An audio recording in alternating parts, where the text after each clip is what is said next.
Teyana Taylor recently did an interview on the Angie Martinez podcast, and she revealed that she was not protected by Pharrell when she was signed to him.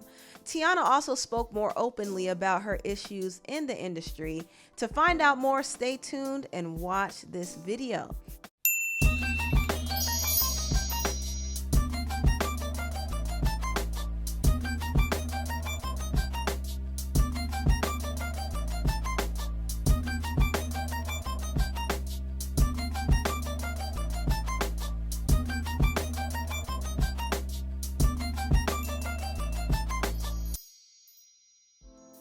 Hello everybody, welcome to the Empressive channel. Teyana Taylor sat down with Angie Martinez recently, and the interview was very vulnerable, very insightful. If you get a chance, please watch it. It was a good interview. But one thing that stuck out to me in this interview was Teyana talking about the moments that she had in her career that her team failed to capitalize off of. Teyana has been in the entertainment industry since she was a teenager.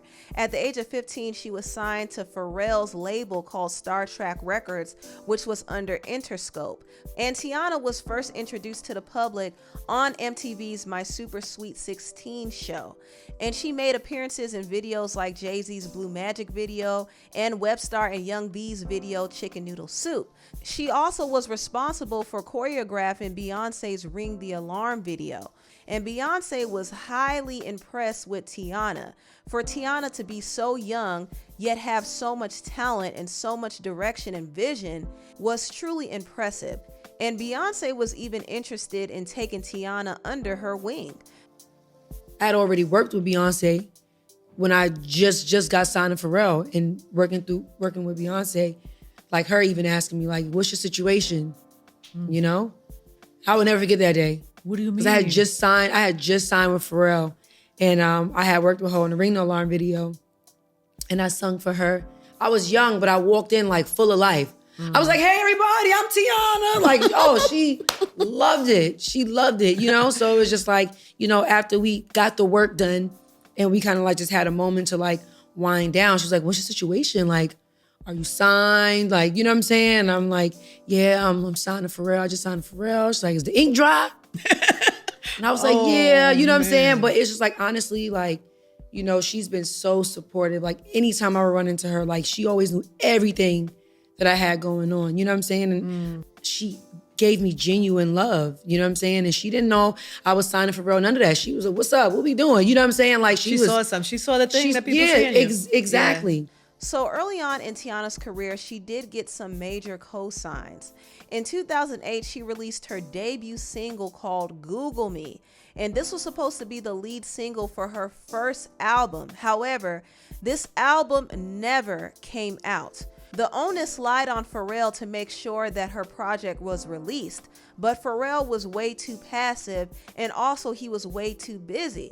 Pharrell was one of the most in-demand producers in the industry at the time, and also he was making his own solo music and his music with NRED. And this is one of the main downsides to signing to an active artist. Because Pharrell was very active with his own career, he couldn't prioritize Teyana's career. Teyana was also very young too, so he probably didn't know exactly how to market her or push her. And in order for Pharrell to really get her that push, he had to answer to a higher authority. Even though he had his own label, he was still under Interscope and Universal. And he had to convince them to invest in Teyana, but he didn't really push hard enough for her. Now, this is not to say that he couldn't have done something, because obviously he was able to make things work with his artists Khalees, Slim Thug, The Clips, and Robin Thicke.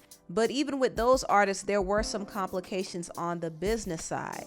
So Teyana was just one of the ones who really got left by the wayside. And this is one of the reasons why it's very difficult for an artist to sign to an already active artist, because a lot of times they won't be prioritized. I think one of the rare occasions where this has actually worked is when Nicki Minaj and Drake were signed to Lil Wayne. But success stories like this is extremely rare, and Pharrell wasn't able to carry Teyana on his shoulders. And Teyana was very, very heartbroken about that because she was basically sitting on his label for years and nothing was really happening with her music. Pharrell was not only her mentor, but she also looked at him like a father figure. So she wanted him to fight for her harder, but he just didn't. And it really disappointed her. I had a really, really, really, really deep and honest conversation with Pharrell. Because, that he was the first person to sign me. And he was, like a figure to me in some sort, So it's just like, with him is why I hold him on such a high pedestal. Because I didn't have a dad, you know what I'm saying? And he enjoyed me bragging about him, like, calling him dad. It wasn't that he didn't protect me. I just think a lot of hands started going into the cookie jar. You feel what I'm saying? And to me, as a 15-year-old, was you didn't protect me. You let everybody mishandle me. You know what I'm saying? When I signed to you. You know what I'm saying? Like, and you let everybody get in the way. You let everybody break us apart. You didn't protect me, when I decided to depart from good music, not good music, decided to depart from Star Trek, it was a hard conversation. He didn't want me to go. I got out of the contract and I was like, 22? That's a long time, you know what I'm saying? And you trying to like figure out life and you're just like, I'm coming of age, I'm becoming a young woman. It's like, I gotta figure this out. No matter how I felt when I was younger, like none of these doors would have ever opened if it wasn't for P. So one thing about me is I just know how to give thanks. You know what I'm saying? To the people who has blessed me. I was really hitting him up to just like say thank you. You know what I'm saying? For everything. Because also knowing him as well as I know him, it wasn't the thing that you did on purpose. You didn't purposely not protect me. He's so gentle, and just kind of just like let everybody push him out the way. And I guess for me, that 15-year-old, that girl just needed you to fight a little harder. You know what I'm saying? Needed you to maybe push. Even if you didn't have the strength to, I just needed you to push for me more. You know what I'm saying? So that being my first experience and then going on with life and just constantly receiving disappointments or just a lack of protection, a lack of fight, After Teyana got out of her deal with Star Trek Records, she did sign to Kanye's music imprint Good Music, which was under Def Jam. Before signing to Good Music, Kanye actually had her featured on his songs on My Beautiful Dark Twisted Fantasy album. She was featured on Dark Fantasy and Hell of a Life. While she was under Good Music and Def Jam, she did finally release her debut album called 7, but unfortunately the album did not do very well. In the meantime, Teyana still kept her name out there. She was doing dance videos. She acted in movies like Stomp the Yard, Homecoming, Medea's Big Happy Family, and she made several television appearances. And also, she was a young socialite. She networked with a lot of young Black entertainers in Hollywood. And on top of that, she was choreographing and doing a lot of things for other artists behind the scenes. Even though Teyana's solo music didn't make a lot of noise, you knew her name, you knew her face, and she still managed to stay relevant. And that was really a testament to her own work ethic. Teyana got a major break in her career when she starred in Kanye West's Fade video. Her appearance in the Fade video actually introduced her to the mainstream audience. And this would have been the perfect time for her to capitalize off of her new fame. But unfortunately, there wasn't a rollout planned for her. And this was one of the things that affected Teyana a lot because she felt like she wasn't able to strike while the iron was hot, at least when it came to her music.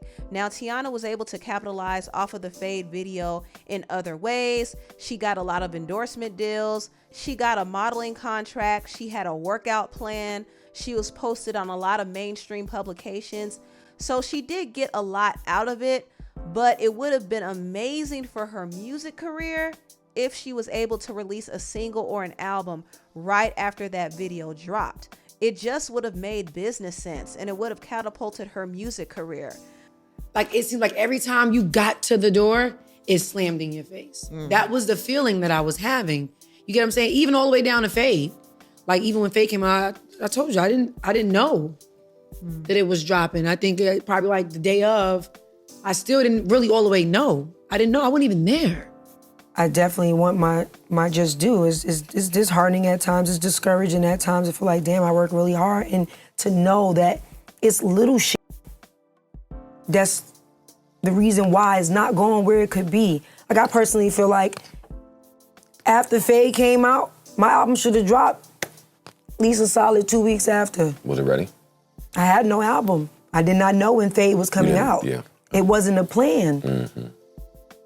So it made me question if that moment was ever really about me anyway. The marketing guru in me was like, we dropping a song? What's up? What album? What we doing? Like, that was me. But the other side of me was like, I'm not gonna publicly look like I'm just like unappreciative. I appreciate the opportunity. But if this is really about me. Then make it about me all the way. When Teyana was signed under Kanye, she found her situation to be very similar to the situation she had when she was under Pharrell. She still wasn't getting the big break in music that she wanted. And some people might say, well, she didn't work hard enough. That's a lie. Teyana put in a lot of work and she was doing a lot of things by herself. Other people might say, well, she doesn't have the it factor. Well, clearly she has the it factor because people are still talking about her to this day. She just recently received rave reviews for her role in the movie 1001, and she's currently in the conversation to be up for an Oscar. And she's also gotten a lot of praise and cosigns from legends in the industry.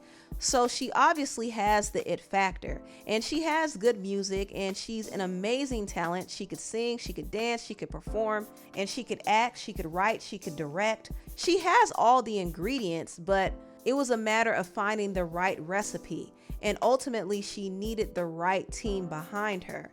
Even though Pharrell and Kanye did what they could, they didn't really use their influence enough to get the label to back her because she wasn't really their main priority. In 2018, Teyana did release her album KTSE, Keep That Same Energy, and this was one of the high points in her music career.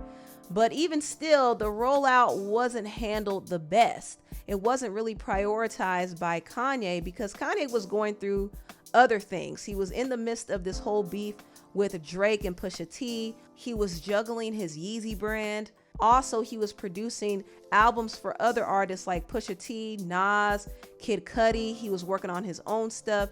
And then he kind of pushed out Teyana's project, but only made it 22 minutes long.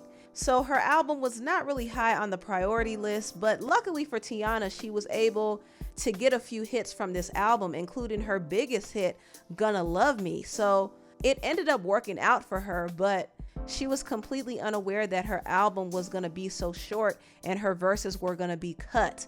But Teyana did try. She tried hard. She fought hard for her music career.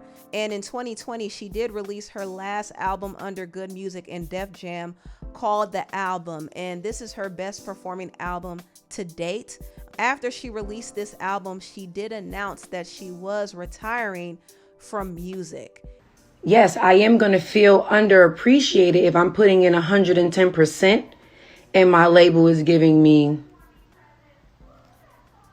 they're reciprocating, 10% of that.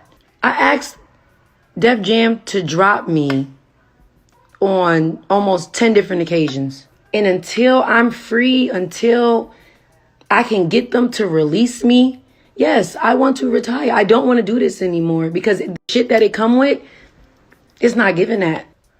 I'm my stylist. I'm my choreographer. I'm my director. I'm my everything that. So it's like y'all save money in so many different areas. So why don't you take that money and actually put it into some motherfucking marketing? I can't. So hopefully with my retirement, they'll let me go. Now, from listening to some of these clips, one would probably think that Teyana is not satisfied where she is in her career, and that's not the case at all. Teyana did go through a lot of frustrating moments, but even with all the ups and downs in her music career, Teyana has still been able to stay afloat and be relevant in other areas. Right now, she's acting as a creative director. She's working behind the scenes. And also, she's really starting to make a name for herself in the acting realm.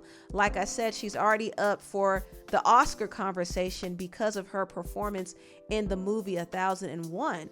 And she's set to even play Dionne Warwick in her biopic. So she's still elevating in her career, and also she has the support and love from her family. She's been able to build a brand with her husband Iman Shumpert and her children, and she still may release more music in the future. I don't think that door is completely closed, but right now she's venturing out and doing other things, and I do see a lot of great things in store for Teyana. And even though Teyana has expressed that she has been frustrated and she feels like she has missed some moments early in her career, she doesn't hold any bitterness at all. She's grateful to God, and she's also grateful for Kanye and Pharrell. She doesn't hold any bitterness towards them. All of those no's, or maybe just if things wasn't happening in the timely fashion I wanted to happen, that I looked at it like, okay, it's not happening. It's, every time it comes to me is always something. That weight that I thought was punishment was God saying, no, baby. That was just preparation for what was already written for you. At any point, do you feel just like, why do I keep doing this? It's clearly not meant to be. Like, do you ever get in your head that way? Yeah, I have those moments, but the great thing about how I handle myself is I have that moment, and once I let it all out, I then have my conversation with God. And I'm like, just breathe into me, Lord. You know, I'm just yeah, what is that? Wanting him to breathe into me. If I could feel like, okay, cool, I can go on and do an interview with Angie because it's a safe space. If I feel like you a safe space, imagine what I feel with God. Ooh. You feel what I'm saying? Mm-hmm. Like the most vulnerable, yeah. You know what I'm saying? Mm-hmm. Like, and just literally like Jesus died for our sins, you know what I'm saying? For us, because we're not perfect. Mm-hmm. You know what I'm saying? So I have raw, honest conversations with God, and I think that that's what gets me through. And I feel like I do get answers quicker rather than trying to do it the way. Do you feel like the answers come quick? Absolutely. And I do want to just clear up one more thing. Like, I'm very, very grateful for Kanye, you know, and Pharrell. You know, I'm really happy that me and Pharrell was able to have a conversation, and hopefully the next thing is, you know, Kanye. Anyway, tell me what you all think about this video down below. Please like, comment, and subscribe, and share this video if you care. Thank you so much for watching, and I'll see you next time. Bye.